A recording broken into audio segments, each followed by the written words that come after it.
Hey everybody, today I want to highlight a very special tree, a tree that I think everyone should grow in Mediterranean subtropical climates. This is an excellent tree, a fantastic tree, one of my favorite fruits, and it is the Surinam cherry. Pitanga, as it's known, aka Surinam cherry, Eugenia Uniflora. Look at all those fruits on here. We're here in September, and this is a mature tree. The trunk starts way down there, back there. I think this tree is about 20 years old. 20 years old, and it has fruit on it. I would say 9 months of the year, right? About 9 months of the year, this tree is holding fruit. Imagine that. And it's constantly flowering and fruiting. It's hard to see the flowers up there, but there's a little cherry fruit, and these are insanely delicious and they're addictive. I can eat these constantly. The problem is this poor tree gets a bad rap because people tend to taste this kind of gasoline flavor in them. But if you get a good variety, if you find a good one, they are addictive and they're excellent. They have this certain special flavor to them. And I really, really love this tree because to me, this tree checks all the boxes. It's drought tolerant. It's insanely productive. It's resistant to a lot of pests and diseases. You couldn't ask for more. And it also is supposed to be very cold tolerant. That's not a problem for us anymore. Out here in Southern California, Zone 10, we don't have to really worry too much about cold. But on the flip side as well, this tree can take a lot of heat and a lot of abuse. This is one of those trees that thrive on neglect. And that's the kind of tree that you want to have if you're kind of a gardener that's just getting started. It's an easy tree to take care of. So this tree checks all the boxes. Let's get up close to try to look at some of the fruit. There's one right there. They get to about the size of a $50 or a silver dollar. And this is an unripe fruit right here. This is kind of underripe. So they go from green, let me try to get in focus. They go from green to this orange color. And then right here is the more ripe one. Then they turn red. And then there's also their black varieties. And then there's a special variety. There's an orange variety that tastes like tangerines. That one's really good. I'm gonna try to get more of those. But these red ones, this variety is called Vermilion. And it's a really tasty one. This is one of the ones that doesn't have that gasoline flavor. It doesn't have that strong off flavors that some people detect. I've never been bothered by that flavor personally, but awesome tree. And I'm going to show you some other trees at my other place. I'll show you some younger trees and I'll show you their growth habit and we'll talk about it more. Let's go over there.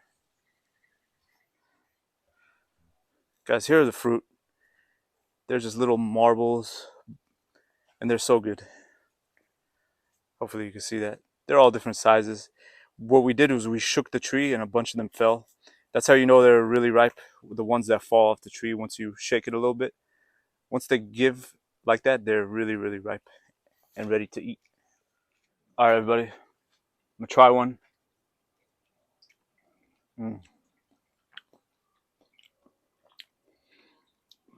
It's so refreshing, so crisp. It has this like tangerine citrus taste to it, along with the classic cherry. And then it has this own unique little thing to it that only these Pitanga Surinam cherries have. It's just and then it also has a little tang to it that balances everything out. So imagine all a combination of tang, citrusy, sweet, citrus, and cherry all blended into one. I love them. I can't get over them. I can just keep eating them. So the final straw that encouraged me to make this video is when I went to the San Gabriel Valley and I found these trees growing wild in the parks there. Now, if anyone knows San Gabriel Valley, it gets really, really hot over there in the summer. Regular temperatures of over 100 degrees Fahrenheit. And in the winter, it's colder, usually colder than it gets in most places in Southern California.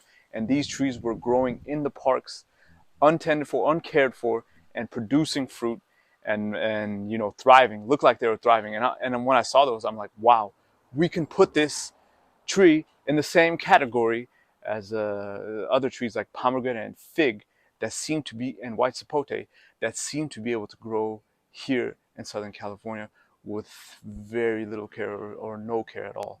So, all right, everybody, let's check out some seedlings of this Surinam cherry that I got. Let's take a look over here. Here's some seedlings. This is seedlings of a J.M. thickleaf named after Jim Neitzel. He was He was a pioneer in rare fruit down in San Diego. Unfortunately, he passed away. Rest in peace. But he had a great variety on his property. I got some seedlings from that mother tree. And I was surprised at how tough these are because I went on vacation during that heat wave, that recent heat wave we had here in Southern California. These trees didn't get any water, didn't get any care, didn't get any attention. Granted, they were in the shade mostly for the most part, most of the day. They were in shade. But when I came back, they were looking really, really good. And that was shocking to me because, again, they got no water. And they're in 1 gallon pots. Usually these 1 gallon pot plants need a lot of water.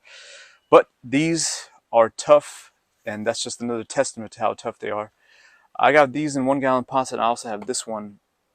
It's grafted from a Brazilian variety. This one is grafted. They graft actually really easily. So if you find a good one, you can graft these, and they take pretty well.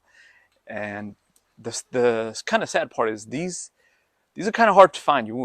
Can't find them in too many places. So if you manage to get a few seeds, you should try growing them out because, again, they seem to grow relatively true to the mother plant. Like I'd say 7 out of 10, but that's from what I've been told. I don't have too much experience, but from the little experience I do have, they kind of do grow true to the mother plant. Here's one of the seeds. Of course, I'm going to plant these. These are from the Vermilion variety. And I plant as many Surinam cherry seeds as I can all over the place. I'll plant them around town. I'll plant them anywhere I can because I really love this fruit. And I hope and I want folks to try this fruit as well. So there it is, folks. Surinam cherry, Pitanga, Eugenia Uniflora. And as usual, if you like the video, give me a like. Please give a like, subscribe. Let me know how all your trees are doing, and let's stay in touch. Thank you for watching.